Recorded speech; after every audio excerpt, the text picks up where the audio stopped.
ரொம்ப நெகிழ்வான ஒரு தருணம். அப்பா பற்றி பேசினா மட்டும் ஆஃப் ஆயிடுறது. எப்பவுமே பரபரப்பாக சுற்றிட்டு இருப்போம். யார் வந்து கேட்டாலும் இது இல்லை அது இல்லைன்னு சொல்லிட்டு இருப்போம். அப்பா கதை என்ன அப்படின்னா, அப்பா கதையா சரிங்க ஒரு வாட்டி கேட்டுருவோமே அப்படின்னு சொல்லி கேட்டு உடனடியாக அதுக்குள்ளே போயிடுறது. ஏன்னா ஒவ்வொரு தகப்பனும் ஒரு சகாப்தம். ஏன்னா 4 கதை தான் நடிச்சிருக்கீங்க, 5 கதை தான் நடிச்சேன்னா, ஆனால் அப்பாவை 10 படம் பண்ணிட்டேன். 10 வேற வேற, இந்த அப்பாவும் வேற. இந்த மாதிரி ஒரு அப்பா படம் பண்றேன்டா அப்படின்னு சொல்லி பாண்டிட்ட சொல்றேன். நான் சொல்றேன், நம்ம அப்பா கதை எழுதி தந்துடுறேன் எடுத்துறியா அப்படின்னா, அவன் தகப்பனுக்கும் அவருக்குமான உறவு சொல்லும் போதே படபடன்னு இருக்கு. பசங்க முடிச்சுட்டு ஒரு ஒர்க் நடந்துட்டு இருக்கு. திடீர்னு ஒரு நாள் சொல்றான், அப்பாவை காணோனே, எங்க போயிட்டாருன்னு தெரியல, அப்பா போய் தேடி நான் கூட்டிட்டு வரேன் அப்படின்னு சொல்லி கிளம்பி போய் ஒரு வாரம் அப்பாவை தேடினாங்க. இந்த மாதிரி தன்ராஜ் இருக்கான, தகப்பனும் இல்லை தாயும் இல்லை. ஒரு பெரிய வலி. என் தகப்பன் என்னோடு இருந்திருந்தால் நான் நல்லா செஞ்சிருப்பேன். எனக்கு 5 வயசு இருக்கும்போது அப்பா இறந்துட்டாரு. அப்புறம் அம்மா போறான்னா, அம்மாவும் இருந்துருச்சு. நானா கர்ணம் போட்டு கையை ஊண்டி தான் எந்திரிச்சு வந்து நிற்கிறேன் அப்படின்னு சொல்றேன்.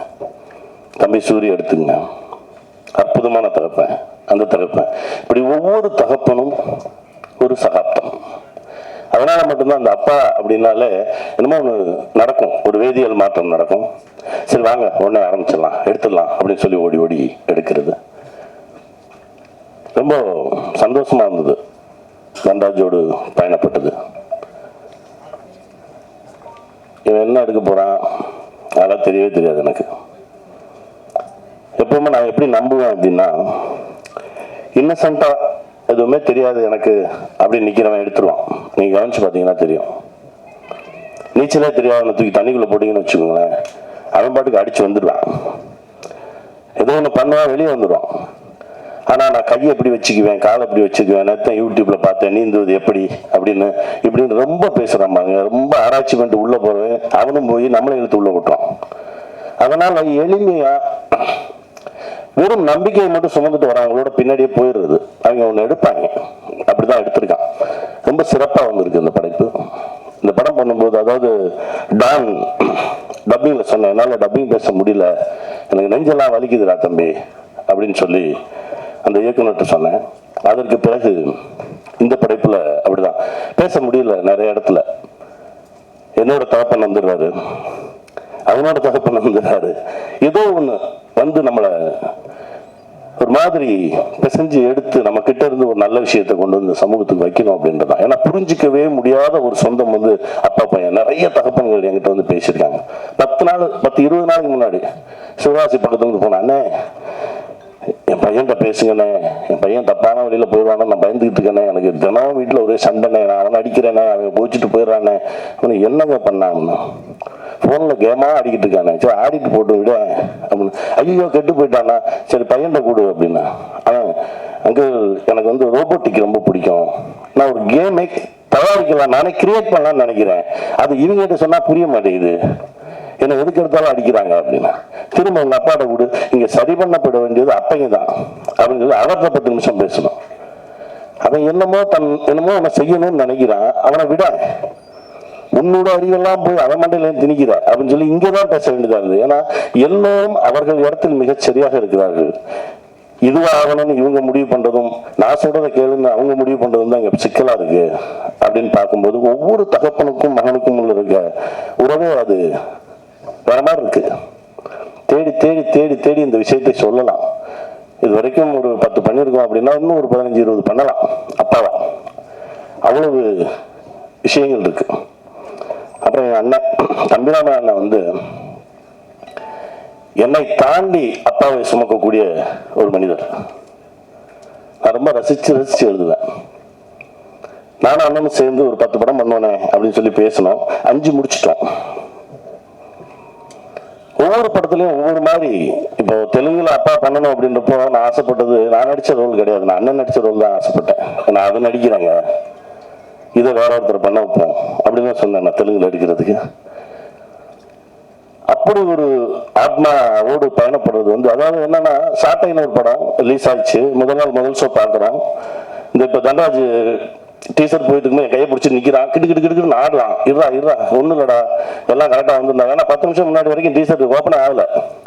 நான் சொன்னேன், அப்படி ஓப்பன் ஆகலைன்னா அந்த படம் ஹிட்ரா, தைரியமா ஓப்பன் ஆகிடும். கையை பிடிச்சி நிற்கிறான், கிட்டுக்கிட்டு. இதே உணர்வு சாட்டை படம் ஃபர்ஸ்ட் டே ஃபர்ஸ்ட் ஷோ தியேட்டரில் கை தட்டுறாங்க. என் பின்னாடி இருந்து என்ன அப்படியே கட்டி பிடிச்சிட்டு எங்கள் அண்ணன் முதல் முறையாக வெடிச்சு அழுகிறாரு. என்னடா அப்படின்னா, நமக்கெல்லாம் யாரா இருந்தா, நம்மளா வந்தோம், நம்மளா விழுந்தோம், நம்மளா பிறந்தோம், நம்மளா எழுந்தோம், இப்போ நிற்கிறோம், நம்மளையும் பார்த்து கை தட்டுறாங்க. நம்ம ஒரு நல்ல தளத்தில் தான் நின்றுட்டு இருக்கோம். அந்த இடத்த விட்டுறக்கூடாது தம்பி. அண்ணன் அப்படின்னா அவர் தான். இந்த உலகத்தில் எந்த டாபிக் வேணாலும் பேசலாம் எங்கள் அண்ணன்ட்ட. கலையா, இலக்கியமா, அரசியலா, பொருளாதாரமா, எது வேணாலும் பேசலாம். அப்படி வச்சிருப்பார். அந்த சக்தி ஒரு முறை பேசினா போதும், தம்பி அப்படின்னு எடுத்தாருன்னா அப்படி போகும், கூட்டிட்டு போகும். அந்த மாதிரி ஒரு அண்ணன் அவருங்க வந்திருக்கிறது எனக்கு ரொம்ப மகிழ்ச்சிண்ணே. இந்த அன்பு காலத்துக்கும் இருக்குண்ணே. என் சுவாசம் இருக்கும் வரை உங்களுக்கு தம்பியாகவே இருப்பேண்ணே. நன்றிண்ணே. தம்பி பாண்டியை பத்தி பாண்டி சொன்னதுதான், அவர் சொன்னது நான் திரும்ப சொல்ற மாதிரி இருக்கும். அதுதான் தம்பி பேரன்பானவன். 2 ஆண்டுகளா அவர் படம் பண்ணலன்றது அவரை விட எனக்கு தான் கோவம். ஒவ்வொரு முறை பார்க்கும்போது சண்டை போட்டுக்கிட்டே இருப்பேன். அவர் அதுக்கு பதில் சொல்லிக்கிட்டே இருப்பாரு. ஏன்னா அவன் சொல்றதுக்கு சொல்லுவேன், ஆரம்பிச்சிருங்கடா, ஏங்கிக்கிட்டே இருக்கணும், ஓடிக்கிட்டே இருக்கணும்டா அப்படின்னு சொல்லி பிடிச்சி ஆரம்பிச்சிருவாரு. தம்பி ரொம்ப மகிழ்ச்சி. தம்பி சூரி என்னன்னா, சூரிய கையை பிடிச்சிக்கிட்டு பாண்டிக்கு ஃபோன் பண்ணாரு, இவனை இழுத்து விட்டுருணும்டா, இவன் வந்துடணும்டா அப்படின்னா. அது இன்னைக்கு நடந்துருச்சு. ரொம்ப சந்தோஷமா இருக்குடா. போராளி பண்ணும்போது எனக்கு தெரியுது, இந்த ஃபர்ஸ்ட் டேயே போய் அந்த உட்காந்து எந்திரிச்சு ஆடுற சாங்கு கொட்டடிக்கிறாங்க, உட்காந்து எந்திரிக்கணும். எனக்கு தெரியுது, திணறாங்க. சசியும் உட்காந்து என்ன 4 ஷாட் நடிப்பாங்க. காலையில இருந்து உட்காந்து எந்திரிங்கன்னா, அப்போ ஒரு உந்துதல் ஒண்ணு நடந்தது. அப்பதான் சொன்னேன், தம்பி நம் பட்ட கஷ்டத்துக்கு கரெக்டான கதவு திறக்கும் போது விட்டுறாத, ஓடிடு அப்படின்னு. இன்னைக்கு என் தம்பி ஒரு கதையின் நாயகனா உயர்ந்து நிற்கிறான். இப்போ அவர் நடிச்ச ஒரு படத்துல போய் நடிச்சேன். ரொம்ப மகிழ்ச்சியா இருந்தது. மனசார சொல்றேன், உன் மனசுக்கு இன்னும் நிறைய பெரிய படைப்புகள் வருவ. வாழ்த்துக்கள் தம்பி, மகிழ்ச்சி. தீபக் என் புள்ள ஆக்சுவலா ஸ்மால் ஸ்கிரீன்ல 2000 அண்ணின்னு ஒரு சீரியல் பண்ணேன். அப்ப வந்து 3 பசங்க, சார்கேஷ், கௌஷிக், தீபக். எனக்கு கடைசி புள்ள. முதல்ல அவனை பார்க்கும்போது ஒரு சீரியல் அடிச்சுட்டு அப்பதான் காலேஜ் முடிச்சு வந்திருக்கான். என் முன்னாடி வந்து அப்படி அடிச்சுட்டு அப்படின்னு ஸ்டைலா வந்து நின்றுட்டு இருந்தான். அவனோடு பேசும்போது பழகும்போது அவனுடைய தகப்பனுக்கும் அவனுக்குமான உறவு இதையெல்லாம் அவன் என்கிட்ட ஷேர் பண்ணும்போது, இப்ப அவன் வேற தளத்துல வளர்ந்து ஒரு இடத்துல வந்து நிக்கிறான். ரொம்ப சந்தோஷமா இருக்கு. வாழ்த்துக்கள் தீபக். ஹரீஷ் நல்லா வருவாடா, போராடு, ஜெயிப்போம். பாபி என் தம்பி, ஒவ்வொரு முறையும் எப்ப சந்தித்தாலும் சரி அவரு ஒரு சக்தி கொடுப்பான். பாபி என் தயாரிப்பாளரை பத்தி சொல்லணும். என்னன்னா, அவரை நான் பார்க்கவே இல்லை. நான் படம் ப்ரொடியூஸ் பண்றதுக்கு நம்ம ஷூட்டிங்ல தான் ஃபர்ஸ்ட் டைம் சந்திக்கிறேன். என்னை பார்க்காமலே என் மீது ஒரு பேரன்பு கொண்ட ஒரு தம்பி. இந்த மொமெண்ட் வரைக்கும் அண்ணன் சொன்னா சரி அப்படின்னு சொல்லி ஏங்கிட்டு இருக்கான். அவருடைய மனசுக்கு இது மாதிரி பல படைப்புகள் வரும். அண்ணா இந்த படத்தை தமிழ்ல நாடோடிகள்ல ரிலீஸ் பண்ணுவோன்னா அப்படின்னு சொல்லி என்கிட்ட கேட்காமலே வெளியில வந்து பார்த்தா நாடோடிகள் வேற போட்டிருக்காங்க. என்னடா இது நடக்குது அப்படின்னா, இல்லைண்ணா இது உங்க படம், நீங்க வச்சுக்கோங்கண்ணே, நீங்க தமிழ்ல நாடோடிகள் ரிலீஸ் பண்ணுங்கண்ணே அப்படின்னு சொல்லி சொன்ன தம்பி. எந்த விதமான கணக்கு வழக்குகளெல்லாம் கிடையாது. இது அதையும் தாண்டி ஒரு மாபெரும் உறவோட வந்திருக்கான். வாழ்த்துக்கள் பிருத்திவி, வாழ்த்துக்கள். அப்புறம் மாப்பிள்ள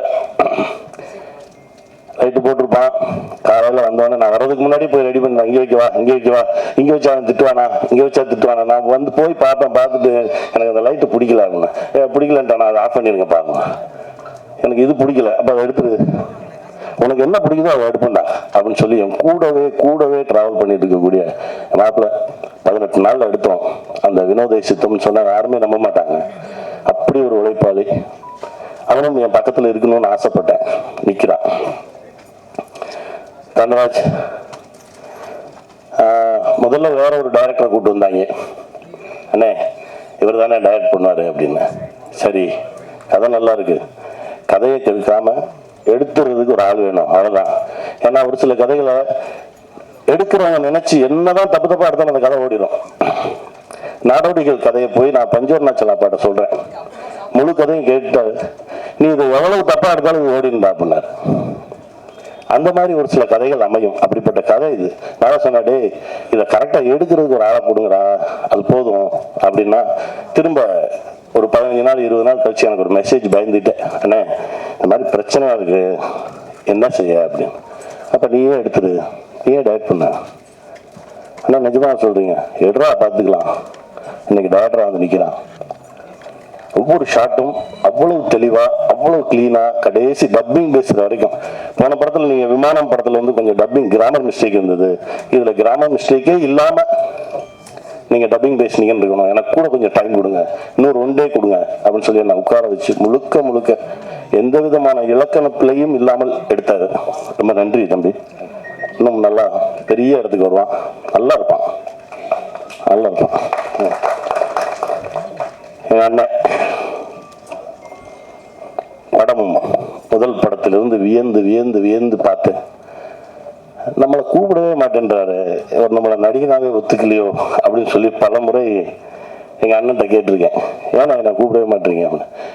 இல்லடா போடா, வரும்போது வந்தா போடா அப்படின்றாரு. எத்தனை முறை சந்தித்தாலும் நான் வியக்கக்கூடிய ஒரு மனிதர்.